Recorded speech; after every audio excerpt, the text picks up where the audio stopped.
Harper Paperbacks and Harper Monahan are proud to present How to Read the Constitution and Why by Kim Wehle.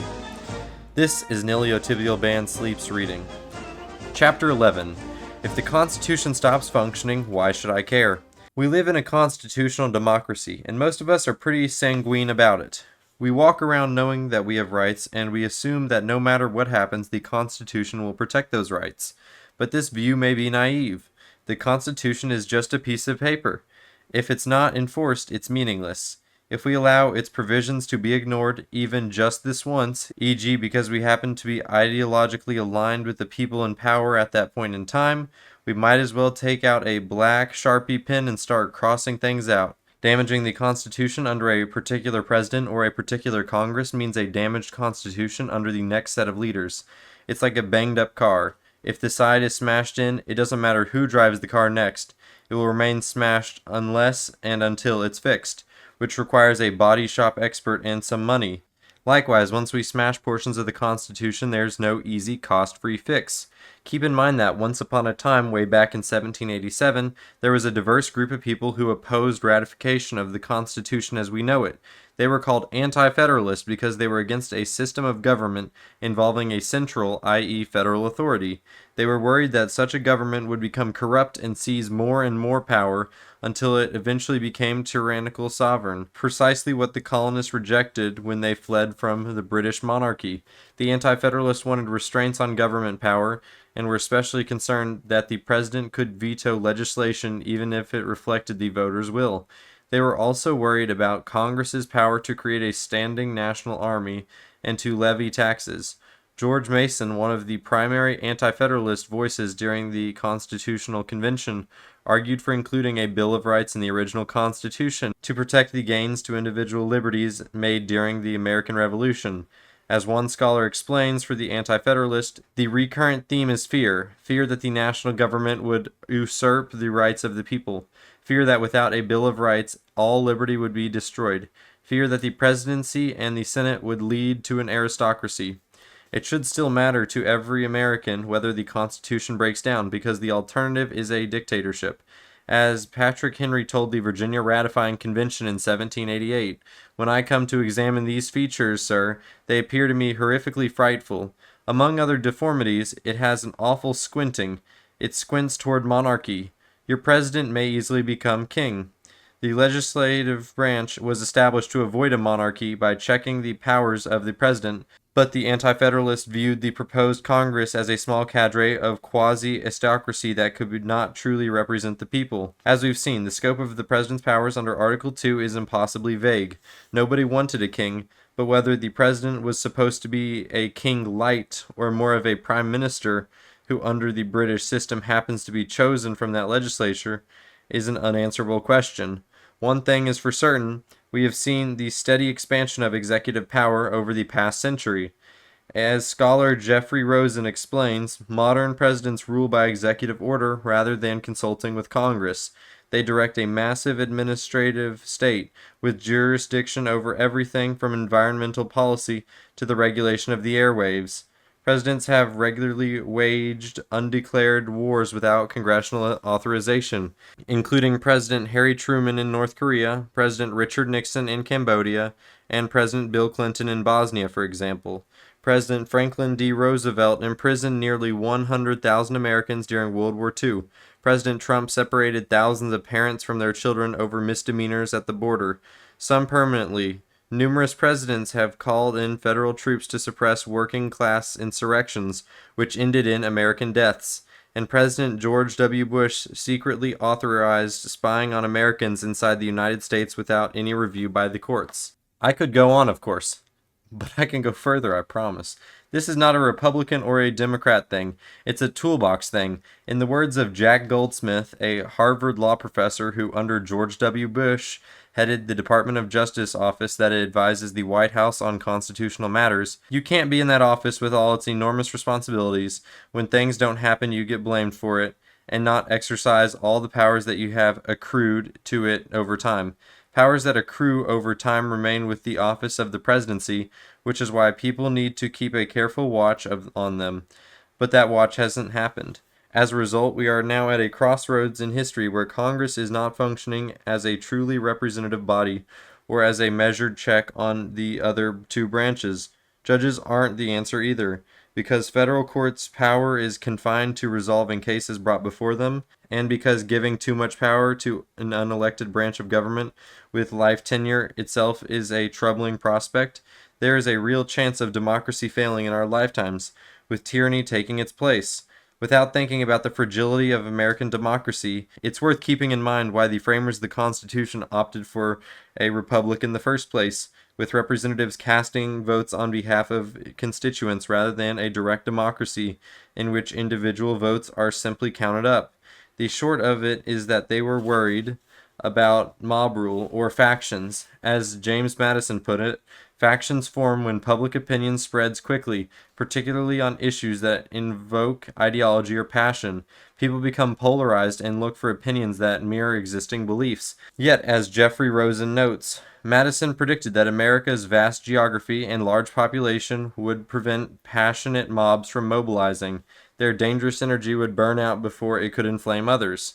But the world was very different in 1787. There were partisan newspapers, to be sure, but compared with today's social media and other information technologies, Madison's concerns seem almost quaint. In 18th century America, people barely traveled because roads were coarse.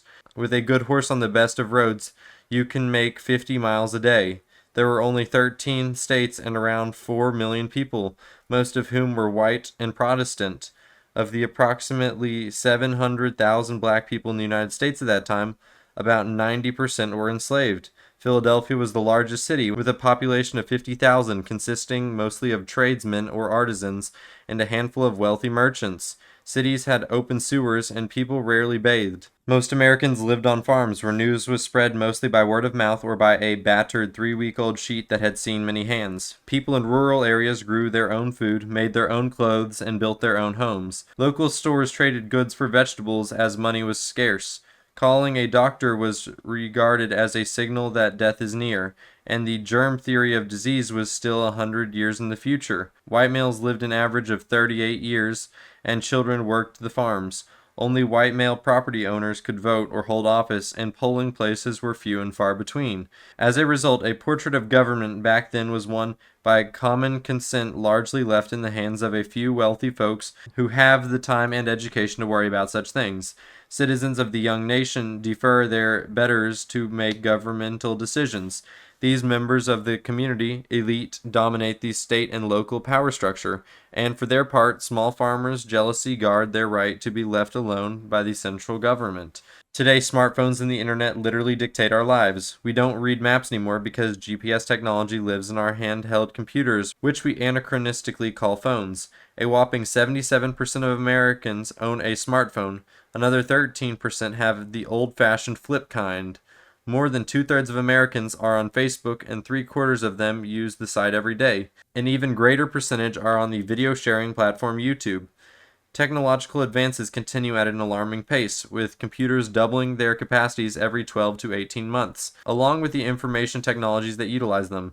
Self-driving cars are being tested on the roads. Sophisticated recognition technologies represent the next frontier, with artificial intelligence, AI, giving surveillance cameras digital brains to match their eyes, letting them analyze live video with no humans necessary. Already, the digital footprint left by the internet can be harvested and searched to produce detailed dossiers of the intimate details of individuals' daily lives. Soon, the technological marriage of AI, closed-circuit televisions, and facial recognition technology will allow our movements to be tracked in real time by anyone who enrolls in a service for a fee starting at around $7 per month. Suffice it to say that if James Madison were worried that politically divisive information would spread too easily in 1787, he'd be apologetic today. Globally, we created 2.5 quintillion bytes of data each day in 2017, a pace that is only accelerating. More than 90% of the world's data was generated in the last 2 years alone, with more than 3.7 billion people using the internet. Google processes more than 40,000 searches every second and 5 billion every day. Every minute we send 16 million text messages and swipe 990,000 times on Tinder. send 156 million emails, and make 154,200 calls on Skype. More than 1 trillion digital photos are taken every year, along with 45,788 Uber rides. With the right technology, this wealth of data will be accessible for mining so that businesses, individuals, and government can find out virtually anything and everything about us in a matter of moments. The whole Fourth Amendment notion of search needs rethinking. What looks different about democracy versus autocracy? Can it be, though, that all this worry about the constitutionality is unnecessary? How realistic is it to think that America could actually become a tyrannical state? And what does that even mean? Consider the tragic case of University of Virginia student Otto Warmbier, who was arrested while on a budget tour of North Korea. The North Korean government charged him with a hostile act for allegedly stealing a propaganda poster from a floor in his hotel. After a 1-hour trial, he was sentenced to 15 years of hard labor. From a suburb of Cincinnati, his parents watched him confess on television to undermining the regime of the behest of the unlikely triumvirate of an Ohio church, a university society, and the American government by taking the poster. Otto was Jewish. Sobbing, he pleaded with his captors, "I have made the single worst decision of my life, but I am only human. I beg that you will find it in your hearts to give me forgiveness and allow me to return home to my family." 17 months later, he was released in a comatose state and died shortly after his return to the United States. Doctors in the United States said he suffered traumatic brain injury after his conviction, but the North Koreans blamed his condition on botulism and sleeping pills. Others theorized that he attempted suicide. Would Otto's tale have gone differently if he had taken the poster from a hotel in the United States? You bet. Say he was a North Korean visiting Washington, D.C., and pulled down a MAGA, Make America Great Again poster from behind the front desk of the Trump Hotel, which is situated just blocks from the White House and the Capitol. He could be arrested for second-degree theft, which is a misdemeanor under D.C. law because the property is worth less than $1,000. The maximum penalty is a $1,000 fine and 180 days in prison. Before the government could take Otto's money or send him to jail, he would be entitled to a trial before a neutral fact finder while being represented by his own lawyer. At the trial, he would have a right to present evidence in the form of witness, documents, photographs, and other material to undermine the government's case against him or to present his own, what's sometimes called affirmative defense. If the government possessed evidence that helped Otto's case, it would have to turn that information over to Otto's attorneys. No evidence would be admitted during the trial unless it complied with a set of rules that are designed to ensure that information is reliable and fair. If he were convicted and errors were made during his trial, he would be able to appeal to a neutral higher court. Moreover, if the police roughed him up during the arrest or jail time, he could file a separate lawsuit for money damages on the grounds that his constitutional rights were violated. If the evidence showed that the police picked on him because of his political views, which appears to have been the case with the real Otto Warmbier, he would be able to sue the police under the First Amendment as well. He might get money and possibly an injunction ordering the government to change how it handles people in Otto's situation in the future. Although egregious things do happen in the American criminal justice system, therefore the process is structured so that arbitrary arrest, detention, imprisonment, and torture are not the norm, even if the bad guys happen to be in charge from time to time. Otto Warmbier was unspeakably unlucky to have committed his petty theft in a country run by a tyrannical dictatorship. He is one of thousands of innocent people who vanish each year into the ruthlessness of the North Korean prison system. Other countries are bad too. In China today, hundreds of ethnic Uyghur Muslims spend their days in a high-pressure indoctrination program, where they are forced to listen to lectures, sing hymns praising the Chinese Communist Party, and write self-criticism essays, the goal being to remove any devotion to Islam. Other ethnic Muslims in China are subject to expanded police surveillance, which has involved installing cameras in some people's homes. In the words of Michael Clark, an expert on Xinjiang at Australian National University, penetration of everyday life is almost really total now.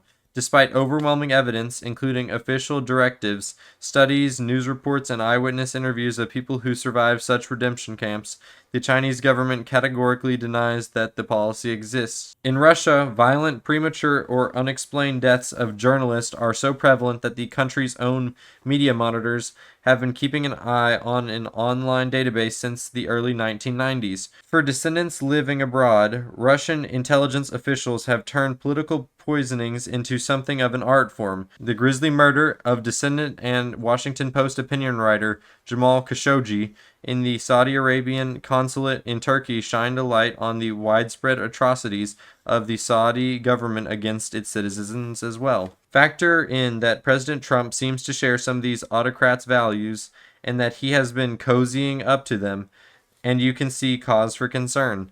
As Harvard professors Stephen Levitsky and Daniel Ziblatt put in their book How Democracies Die, to better understand how elected autocrats subtly undermine institutions, it's helpful to imagine a soccer game. To consolidate power, would-be authoritarians must capture the referees, sideline at least some of the other side's star players, and rewrite the rules of the game to lock in their advantage, in effect tilting the playing field against their opponents. They outline 4 elements to a democracy falling into a dictatorship. 1. Control the referees. 2. Attack the opponents.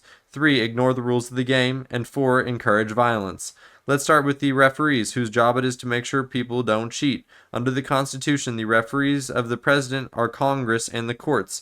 In turn, the president and Congress referee the courts, and the courts and the president referee Congress. It's a 3-legged stool, and all 3 are necessary for the stool to stand tall. If one referee refuses to do its job, the system goes out of balance.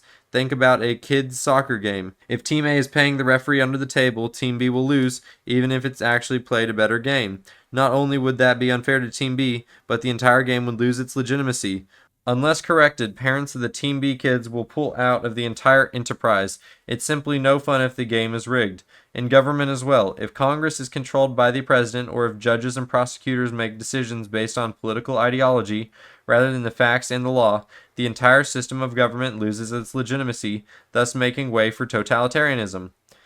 The second thing that dictators do to capture a democracy is to sideline opponents, including politicians, leaders from the private sector who finance opponents, and media figures. An obvious way to do this is to buy them off with favors, with positions of power, with media access, or even with bribes. Under Peru's former president Alberto Fujimori, for example, by the late 1990s, every major television network, several daily newspapers, and popular tabloids were on the government's payroll. For opponents who cannot be bought, old-school dictators often jailed, exiled, or even killed their rivals. For his part, Trump has made the habit of calling the media among the most dishonest group of people I have ever met, once promising supporters that I'm going to open our libel laws when they write purposefully negative and horrible false articles so we can sue them and win lots of money.